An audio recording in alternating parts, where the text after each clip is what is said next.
Alright, I've been playing around with ideas how I was going to mount this stuff to the circuit board and how I was going to pull the I/O off. My original thought was to put header pins on this, the Arduino Mega, and plug it in upside down to the board, but you know, I'm kind of finding out that that might not work out so well because they did not use a standard pin spacing between the connectors. Actually, that one's okay. That one's okay. That one's not. See that side over there? This side is perfectly fine. Why couldn't they have not done that on the other side? If I flip this around, you'll see they did not do an even pin spacing.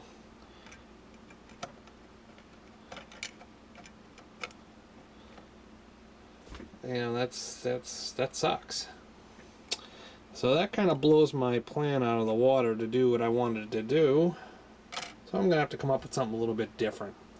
And what that is I'm not sure yet. So I might have to end up making a set of standoffs and mounting it on the board. Maybe possibly having some headers here and maybe some jumpers over to each side of the circuit boards. Not entirely sure yet. I'm still going through the thought process here and just kind of playing with things, plugging things in, seeing how they fit.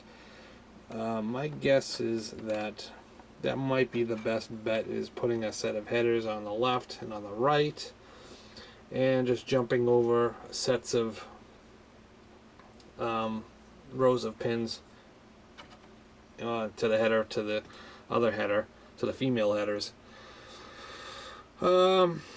Yeah, and this one here is a dual line header, so that is going to be a little tricky too, but maybe not so bad if I actually get a short ribbon cable. I do have dual headers. Let's see if I have one of those. Yeah, I have a whole bag full of those, so I anticipate that should be okay. You know, I'm not sure if I'm going to need any analogs for this project, but I might have a few, because I plan on having this LED here fade when it goes into a sleep mode. That'd be kind of cool. When you first turn it on, maybe it'll blink a couple times, or if something is wrong or an error, maybe I'll have it blink error codes.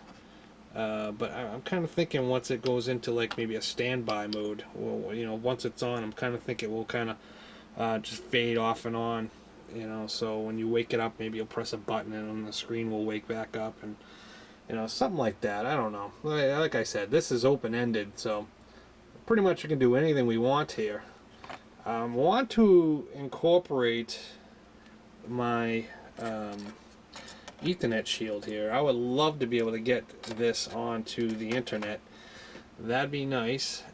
If I could find an app or design an app to control some of the processes that I'm going to be coming up with, that'd be nice too. Who knows? Maybe this have a little bit of home automation integrated into it. Maybe to do with lighting. I have some Hue lighting in my house, which is basically designed, sold by Philips, and it works off the Wi-Fi, so maybe I can integrate this into the main hub. I'm not entirely sure if that if that's locked up, or if anybody has designed any open source projects for that. Like I said, this could be endless. This could be endless. But if I have all the tools integrated, and it's just a matter of putting some lines of code in to make it work, and that's all you need. Everything will be just punch in selection, or it can be doing things behind the scenes that this thing doesn't even have to show. Yeah, so I'm kind of just spitballing some ideas out there with you guys. Maybe you guys have some ideas. If you do, leave them in the comments below. I'll definitely read them, and you know, maybe one of your ideas will get integrated. So yeah, hope you liked the video. We'll see you in the next one. Have a good night.